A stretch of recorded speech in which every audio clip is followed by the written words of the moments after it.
Le professeur David Odos, coordonnateur de Togo Debout, lors d'un meeting dimanche, a une fois encore fustigé la constitution adoptée par le régime de Faure Gnassingbé et promulguée ce lundi par ce dernier. Pour Prof Odos, il y aura une élection présidentielle en 2025, car le coup d'État constitutionnel sera combattu par les Togolais. Le passage à la 5e République voulu unilatéralement par le pouvoir en place ne convainc point. Les voix dénonciatrices ne comptent pas se taire. La société civile togolaise était mobilisée pour expliquer les raisons qui font de leur refus qu'il soit imposé aux Togolais un changement de régime.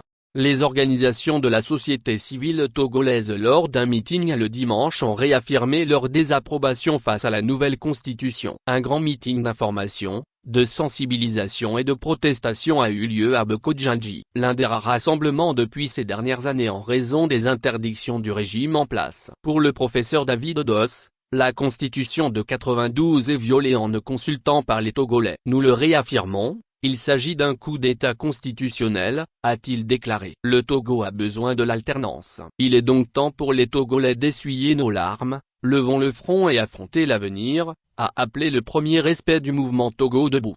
À ce meeting de mobilisation, plusieurs autres acteurs de la société civile, tour à tour ont exposé les fondements de l'inopportunité du passage au régime parlementaire, décrié les réalités auxquelles sont face le peuple. Elles vont du chômage des jeunes, du mauvais état des centres de santé, de la corruption, des récentes élections et bien d'autres. La liste des supplices est non exhaustive. Le professeur David Odos a promis de poursuivre les manifestations jusqu'aux élections présidentielles de 2025. En 2025, nous irons aux élections, a-t-il promis à l'assistance. Un appel pressant a été lancé à la jeunesse par l'artiste engagé Don Stache. Les réseaux sociaux devraient être envahis pour sensibiliser et éclairer. C'est à la jeunesse panafricaine de relever les grands défis de l'heure, a rappelé l'artiste. Malgré les contestations, le projet de changement de régime poursuit son chemin, aux grandes dames du peuple. Après une seconde lecture, la nouvelle constitution a été adoptée par des députés en fin de mandat. La nouvelle constitution du régime a été promulguée par Faure Gnassingbé ce lundi.